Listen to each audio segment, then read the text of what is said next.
good in the web? This is your boy Q, aka The Geek, and today we're gonna talk about my 7 favorite geek girls.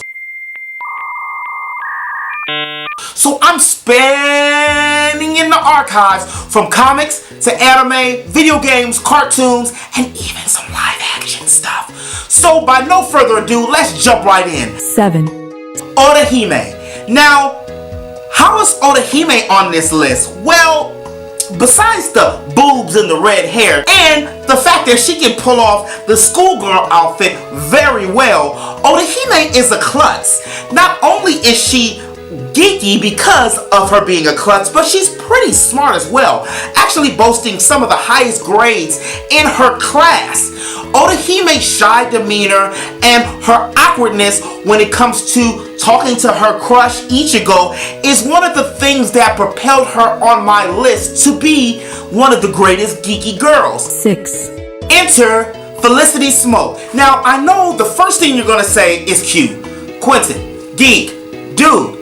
Look, how is a live action person going to be in the same category with anime characters, comic book characters, and with characters that are on video games? Well, Felicity actually comes from the DC comics. Not only is she a very attractive woman and pretty much probably the thickest, skinniest chick I know, she has a sense of fashion that only matches her personality. Her quirkiness is what makes her come on the list. She's forever saying something and putting her foot in her mouth, whether it's something that's a sexual or a sexual innuendo, or something that's just out of place at that time. 5. Gadget Hackridge, or just Gadget. In 1989, Disney decided to go with this block of cartoons with DuckTales and Gummy Bears and Tailspin, and they chose Chip and Dale from the old Disney cartoons and decided to make them detectives. Well, to show up the detective group, they insert Gadget Hackridge. Gadget makes the list because not only is she naive, shy, and quirky, but Gadget actually is an engineering genius. The part I like the most about Gadget, other than the fact that she was a little 80s kid's crush, is the fact that she does have a little feistiness to her. 4. In 1995, Square created a game called Chrono Trigger. Not only is Luca a self-proclaimed genius, but she uses fire magic. What I like about Luca the most is the fact that she knows she's smart and she uses it, often talking to herself and comparing or belittling other people's intelligence at certain aspects of the game. She actually has a pretty decent sense of humor, even if a lot of times she's the only one that's laughing. 3.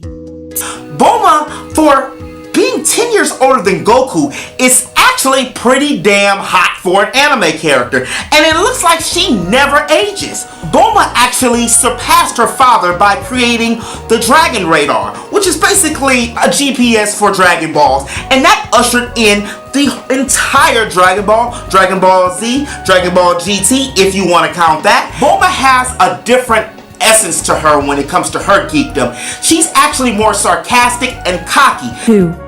First debuting on Sonic's Saturday Morning AM or Sonic's AM, Sally Acorn is the princess of the Acorn Kingdom that goes against Dr. Robotnik when he decides to take over the world, Mobius. What makes Sally unique is she's a blend of being a genius, being a princess, and your everyday girl. So what I like the most about Sally is her sarcasm, her wit, and her cleverness. She's actually a very independent character, unlike a few other characters that she's overshadowed by in the Sonic series. Sally is one of the only characters within the Archie comics that actually is almost as popular or a little more popular than Sonic the Hedgehog and Shadow the Hedgehog, depending on who you ask. 1. And of course, it had to be Velma. How could it not be Velma? The show shouldn't even be called Scooby-Doo. It should be called Velma's Mystery Detectives, because Velma solves every mystery with sass, sarcasm, and comedy. What I like the most about Velma is she solves mysteries in her own style and has one of the cartoon world's biggest catchphrases with jinkies. Velma not only does more than her counterpart just in sheer characterization, but for Daphne to be the eye candy, Velma's actually a little thicker and she shows more skin, i.e. the short skirt, not to mention the freckles and the glasses. And the live action adaptations of Velma, she gets super duper hot. This has been your boy Q with those geek girls. I know that I'm not the only one that knows and loves.